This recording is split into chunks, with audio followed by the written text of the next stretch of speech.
देखो भैया, कहानी बिल्कुल साफ है। अगर आप ट्रेड करते हो ना, तो ट्रेड का लॉजिक को समझ जाओ। जैसे हमने आज ट्रेड लिया, देखो 9:15 और 56 सेकेंड में हमने एक ट्रेड इनिशिएट किया था, पुट लिया था। ये हम कैसे पकड़े? हमें पुट लेना है, हमें कैसे पता चला? इस चीज़ को समझो। 125 क्वांटिटी से हमने ट्रेड किया था सुबह में ही, मतलब मार्केट ओपन हुआ और हमने एक पुट ले लिया, ठीक है।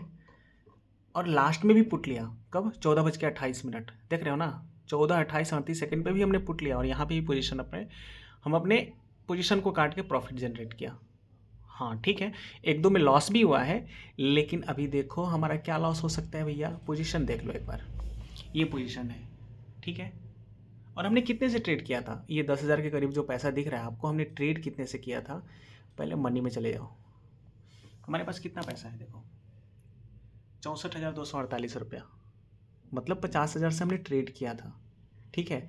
और डेली का हमारा यही है, प्रॉपर हम स्टॉप लॉस से टारगेट लेते हैं, और मार्केट में समझ में ये आ जाता है कि मार्केट में अभी क्या होने वाला है। तो सिंपल जो हमारा स्ट्रेटजी था, क्या स्ट्रेटजी था कि मार्केट प्रीवियस डे के लो पे आके खुला था, ठीक है।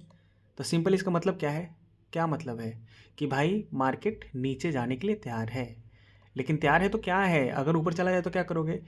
इसी का स्टॉप लॉस लेना है आपको। यदि इसके ऊपर कोई कैंडल सस्टेन करता है ना, तो स्टॉप लॉस लेके निकल जाओ। अगर आप 15 मिनट के कैंडल में जाओगे, 15 मिनट के टाइम फ्रेम पे जाओगे, आप देखो इसके ऊपर कोई कैंडल सस्टेन हुआ ही नहीं है, तब हमें क्या करना था? टारगेट लेना था। टारगेट क्या था हमारा? क्या था टारगेट? प्रीवियस डे का ये opening, this is first target, ठीक है। उसके बाद ये जो दिख रहा है, ये हमारा सेकेंड टारगेट था, एकदम छोटा टारगेट था, ठीक है। अब ये हमारा थर्ड टारगेट था, ठीक है। अब देखो थर्ड टारगेट तक हमने लिया है, मार्केट में आराम से इजीली बैठ के लिया है, और कम पैसा में अच्छा खासा हमें पैसा जनरेट हुआ है। समझ में आ रही है ना बात? तो सिंपल लॉजिक क्या है, जो हमारा स्ट्रेटजी है, स्ट्रेटजी इस प्रकार है। लाइव ट्रेड करते हैं हम, और ये लाइव डेमो तो है नहीं, क्योंकि हम नहीं बना पाए हैं उस समय का वीडियो। तो सिंपल जैसे ही ये 5 EMA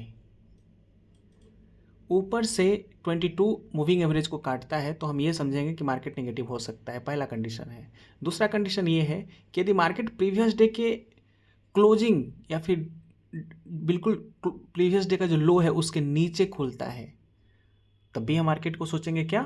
क्या सोचेंगे? कि मार्केट डाउन हो सकता है। ये दूसरा कंडीशन। तीसरा कंडीशन ये है हमारा कि यदि 15 मिनट का कैंडल का ब्रेकआउट या ब्रेकडाउन करे, उसी के अकॉर्डिंग हम अपना ट्रेड इनिशिएट करते हैं।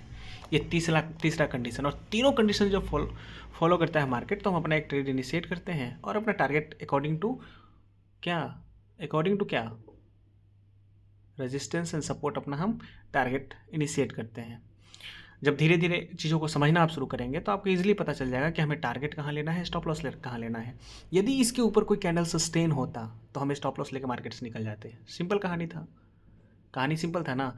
लेकिन इसके ऊपर जाता तो यहाँ एक हमारे लिए रेजिस्टेंस था, और इसके ऊपर कहीं जाता, प्रीवियस डे का जो क्लोजिंग था इसके ऊपर जाता, तो फिर हम ऊपर के लिए ट्रेड इनिशिएट करते हैं, और हमारा टारगेट ये होता 24,786। लेकिन ऐसा कुछ हुआ नहीं, मार्केट नीचे जाके बहुत अच्छा खासा आज ट्रेड करने का मौका दिया है।